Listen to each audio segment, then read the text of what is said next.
एक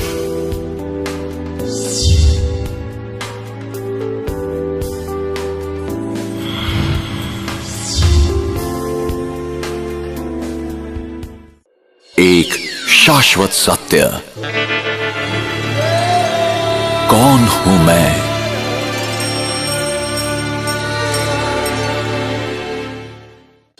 आज मानव विकास के जिस मुकाम पर आ पहुंचा है, वहां उसके लिए अब कुछ भी असंभव नहीं रहा। क्या हम विकास की इस दौड़ में स्वयं को तो नहीं भूल गए हैं? अब प्रश्न है, क्या शरीर मस्तिष्क के साथ अपने आप में संपूर्ण है? शरीर के विभिन्न अंगों को कौन चलाता है? मस्तिष्क को समय अनुसार सही संकेत देने वाला कौन है? संकल्प कहां से उत्पन्न होते हैं? देह के साथ उनके अंत व्यवहार कैसे होते हैं? क्या विचारों का मूल स्रोत मस्तिष्क है या मस्तिष्क का भी संचालन करने वाला कोई और है? आइए अब हम एक अनुपम यात्रा प्रारंभ करें और स्वयं के विषय में उस सनातन सत्य को खोज निकालें, जिससे हमें पूरा ज्ञान एवं अनुभव प्राप्त होगा कि मैं कौन हूं। ये मैं नहीं हूं, मैं ये हूं। मैं एक आत्मा हूं, एक अति सूक्ष्म, अविभाज्य और अविनाशी चेतन दिव्य प्रकाश बिंदु रूप हूं।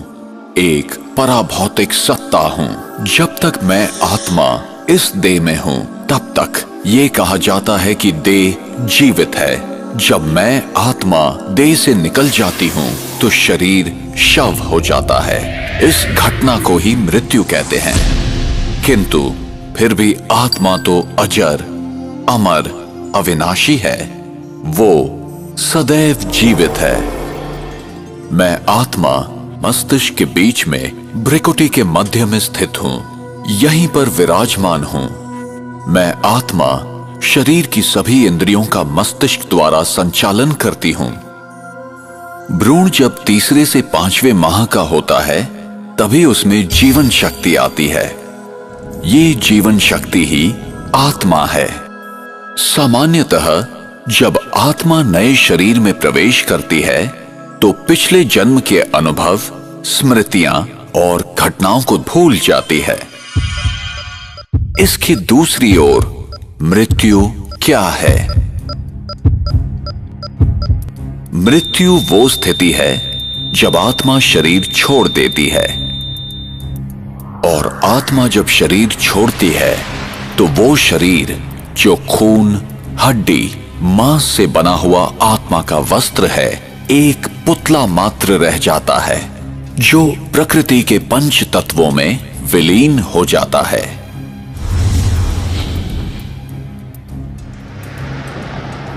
एक कार और एक ड्राइवर का उदाहरण आत्मा और शरीर के मूल अंतर को समझने के लिए उपयोगी है। अगर आप अपने शरीर को एक कार मान लें, तो आप आत्मा इसका ड्राइवर हैं। जैसे ड्राइवर गाड़ी को नियंत्रित करता है, घुमाता है या रोकता है, वैसे ही आत्मा शरीर की विभिन्न गतिविधियां करती है। अब प्रश्न यह है कि मैं अपने आप को आत्मा कैसे महसूस करूं? जरा सोचें कि एक बड़ा सा नकली मानवीय शरीर अपने सभी अंगों के साथ है। अगर आप आंखों की खिड़की के पास इस शरीर में एक कुर्सी पर बैठे हुए हैं, तो फिर आपको क्या अनुभव होगा? जब आप आंखों की खिड़की के भीतर से झांक रहे हैं, तो क्या आप अपने आप को इन आंखों की खिड़कियों से अलग महसूस नहीं करेंगे? आत्मा भी ऐसे ही महसूस कर सकती है कि आत्मा और शरीर अलग हैं। जब मेरा प्रत्येक कार्य और व्यवहार आत्मिक स्थिति में होता है, तब मैं अपनी वास्तविक स्वरूप के अति समीप होती हूं। यही आत्मिक स्थिति है। इसलिए अपने आप को आत्मा समझें।